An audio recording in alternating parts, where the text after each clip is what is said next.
Perhaps you've noticed you're getting less for your money when you do your weekly shopping. It's because of something called shrinkflation. Yes, Sarah's going to talk through some of this. I mean, things may be a little confused here because we know prices are going up, but there's other things going on within the way produce is served and how the pricing is worked out. Yeah, that's right. And I think what we're seeing is some items like crisps and sweets, for example, reducing in size, but the price is staying the same. So that means for all of us, our money isn't going as far. And this happened before the pandemic, but we're seeing more of it at the moment. And I'll explain why. Good morning, everyone. Yes, we are talking about shrinkflation today.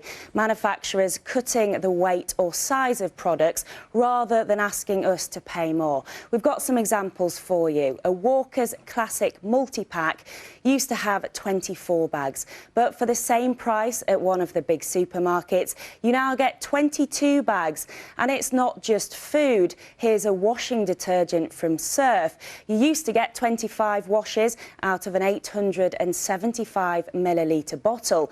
Now you get a bottle with 24 washes, but the price hasn't changed.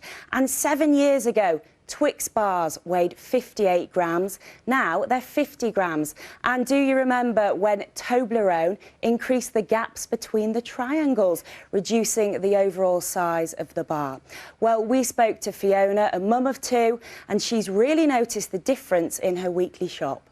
Once upon a time, you never used to notice that, you know, your packets of, say, crisps or whatever it is that you're buying are like not as half. But when I know there's a time when I'd be eating and I'm thinking that's finished already. So either portion sizes are reducing or they're just, I don't know. It just seems that I am constantly in the supermarket. And when I am in the supermarket, I always think, I come home, I unpack and I think, where is the food? Like, what did I buy?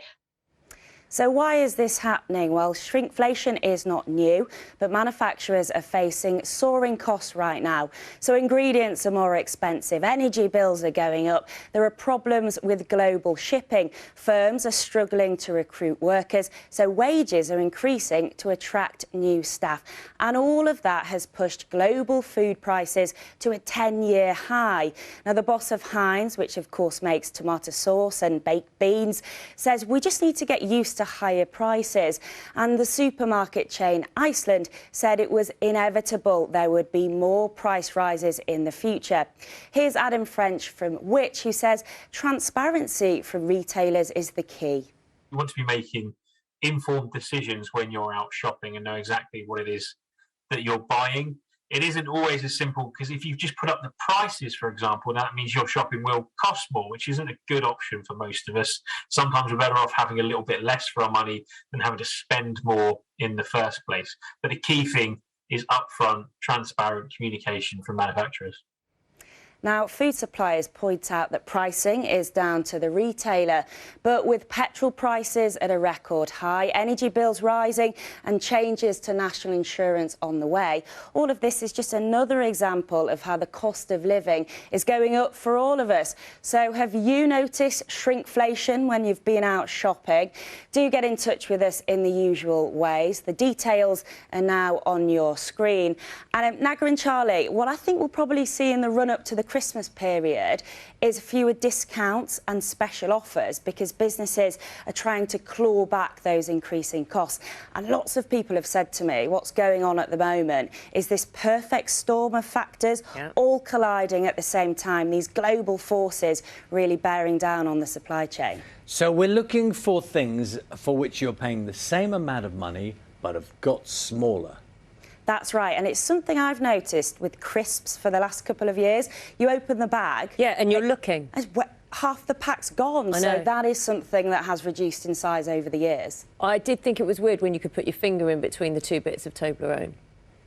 It changed the way Toblerone looked forever, didn't it? It was bizarre. And I didn't realise until you were just saying that it was because of that. They reduced the size by doing that, and a lot of people remembered that. It outraged a few people at the time. I'll tell you another thing I think used to happen, or what does happen, is that they, in pots of things like yoghurt or ice cream, they hollow out the underneath of the pot. So it looks like it's quite a big pot. It actually only starts about an inch up.